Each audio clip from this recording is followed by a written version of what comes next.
Good evening and welcome to the news roundup for Friday the 28th of July. Before we get into the news, please remember to like this video, share your views in the comments, and share the video with your family and friends. Teach them!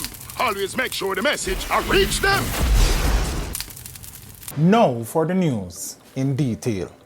Justin McGregor, also called AK Man, who was wanted by the St. Catherine South Police Division, was among 4 men killed by unknown assailants in Chinatown Central Village on Friday morning. More from the head of the police's Corporate Communications Unit, Senior Superintendent Stephanie Lindsay. We're actually in the Chinatown community of the Windsor Heights area in Central Village. What we know thus far is that sometime after 3:30 today, residents reportedly heard explosions. Sometime after 8 o'clock, they checked a section of the community where they saw the bodies of 4 men. They have been identified so far as Justin McGregor, OC AK Man, Mark Ellis, OC Frasity, and 2 others who are identified only by their aliases as Ottoman and Mentor. In relation to the deceased, we know so far that Justin McGregor, AK Man, was said to be the leader of the Jaggy Jaggy gang. That's a long-standing gang that has been operating in this community for some time. And he was on the St. Catherine South Most Wanted list for a long time. Recently, his status was elevated because of recent incidents in this community. So they were actually looking for him. The others, we're still trying to get some more information on them. We know that at least one of them is linked to the Gordon Pen community, and what the investigators and the intelligence officers have been looking at is some alignment between some men from Gordon Pen and this gang in recent times. So they will get some more information in collaboration with the St. Catherine North detectives about this individual as they seek to get more information. At the moment, they are following several lines of inquiries. They have not yet identified any suspect. However, they have identified a person of interest that they believe can assist with the investigation. He was the original leader of the Jaggy Jaggy gang. He goes by the name of Delcita Chin, AK 3 Ways. And he was recently returned to the community. As a matter of fact, he came back to the community last week after he was acquitted in a shooting incident. So based on recent happenings, the investigators are satisfied that he can assist with the investigation at this point. So hence, he's a person of interest. The investigation is being led by the Major Investigation Division in collaboration with detectives from the St. Catherine South Division.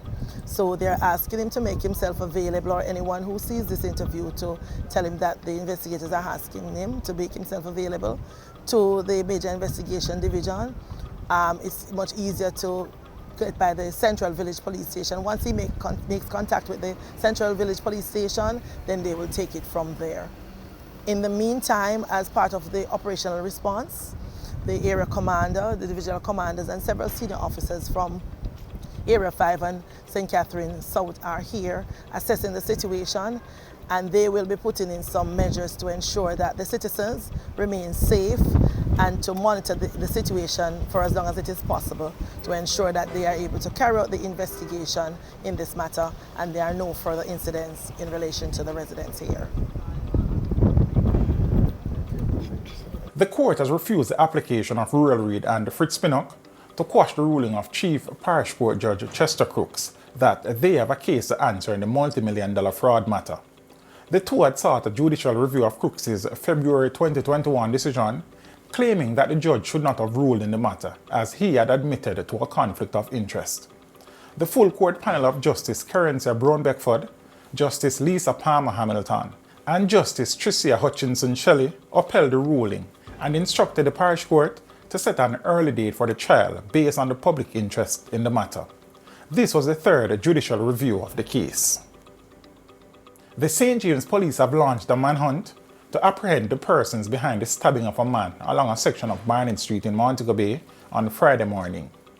Reports are that about 1:30 a.m., the man was walking along a section of Barnett Street in the vicinity of the River Bay Road intersection when he was pounced upon and stabbed multiple times.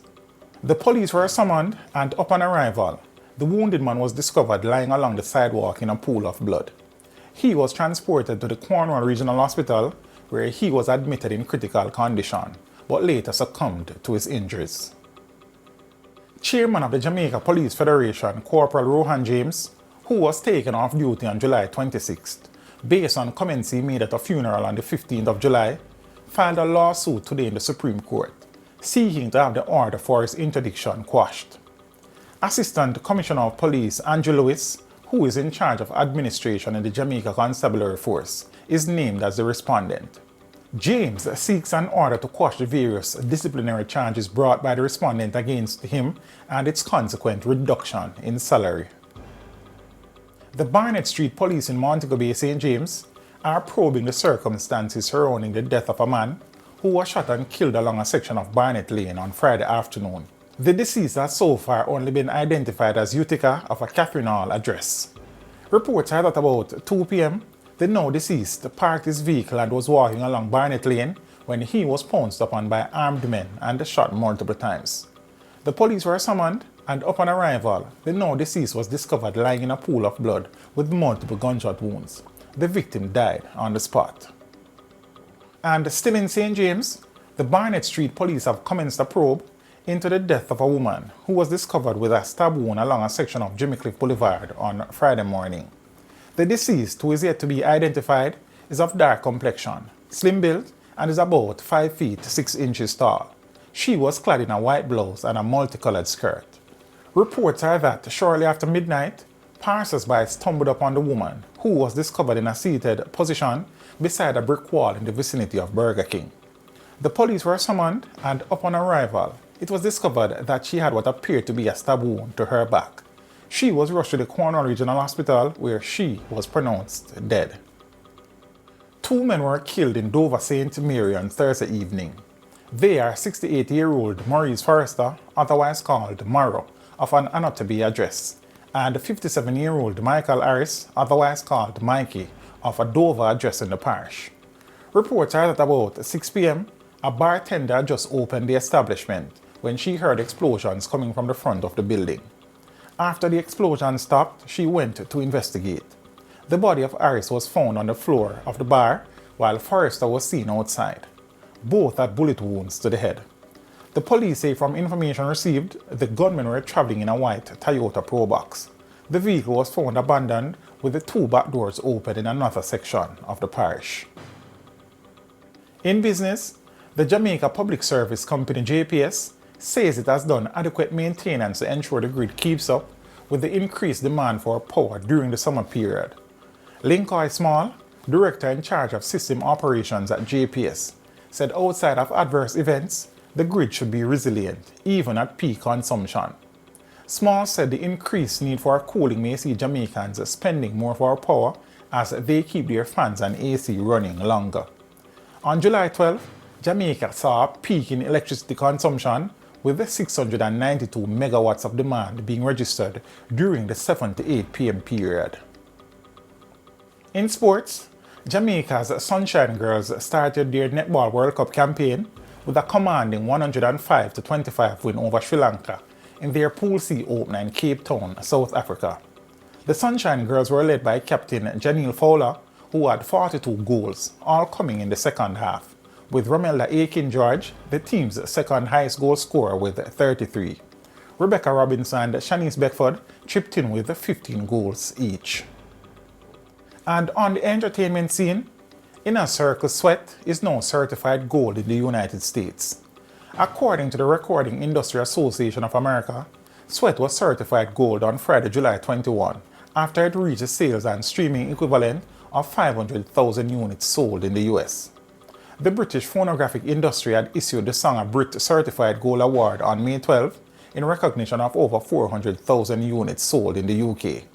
It was the band's first song to be certified gold in the UK and the second after Bad Boys to be certified gold in the US. The song is also certified gold in Austria and Holland and was certified platinum in Germany. And that is it for your news roundup for today. We would appreciate you liking this video, leaving a comment, and sharing the video with your family and friends. Have a good evening, and see you next time.